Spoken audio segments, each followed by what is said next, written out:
মারবো একবারই, চলে তাড়াতাড়ি। বাজান, ও বাজান, হ্যাঁ ক তোমার বয়সটা কত বাজান? দারু রে বাবা, এই তো সেই দিন মার কলে থেকে নামাই গায়ে ধোয়াইলো। কত হইব 36? আব্বা একটু বেশি হয়ে গেল না? হবার পারে, মা ওটা বেঁচে থাকলি এই বয়সটা সঠিকভাবে বলতে পারতাম।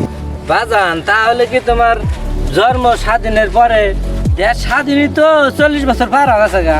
তাই নাহি, এই তো সেই দিন মিলিটারি হাত থেকে তোকে বাঁচার জন্য পালাইলাম, তার মধ্যে 40 বছর হয়ে গেল। হয়রান হয়ে গেলাম রে, একটু বসি। বাজান, তাহলে তো আমারই বয়স 40 বছর পার হয়ে গেল গা। হইবার পারে। বাহ বাহ, 36 বছর বাবার, 42 বছরের সওয়াল। বুঝিসাও বাবা, মা তোমার এমনি এমনি বুড়ো কয় না, তুমি আসলেই বুড়ো হয়ে গেছো। হ্যাঁ, আমি এখন বুড়ো আইছি, তোর মা সেরি আছে। আমি মইরা গেলি তোর মাক বিয়া দিয়া যখন একটা বাপ নিয়ে আসিস।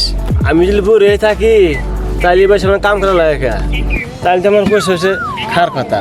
সে কথা তোমার বড় বেড়াক জিগাও, সে কি হাটে যায় কাজ করতে নাকি কাস্টমারের সাথে গল্প মারতে? তোমার বড় বেড়ার একটা শেভ করতে আমার 3টা মাথা কাটা হয়ে যায়, আর তোমার কথা কি বলবো, তোমার তো হাতেই কাঁপে। ওরে আমার মাথা কাটনে আলার রে, মাথা কাটা ভাই সেভ করা কি মরা গরু চামড়া খালা রে, কামের কোনো ফিনিশিং নাই। কাস্টমার যখন বাজারে আসে তখন তো আমাকেই খোঁজে, তুই বাজারে থাকস তুই দেখিস না? এ দাদা, ফিনিশিং এর কথা খুব করছিস রে। শেভ করার সময় যখন কাস্টমারের গাল কাটি দাও, কাস্টমার তোমাকে ঠ্যাঙ্গাইবে না তো চুমে দিবে। দেখেছো বাজান, মায়ের মতো মিথ্যা কথা বলা কেমনে ঝগড়া বাজায়। কোন শালা কি কবার পারবে যে আমার হাতে গাল কেটে যায়? কোন শালা যদি কবার পারে তাকে আমি 1 লক্ষ টাকা পুরস্কার দেবো হে।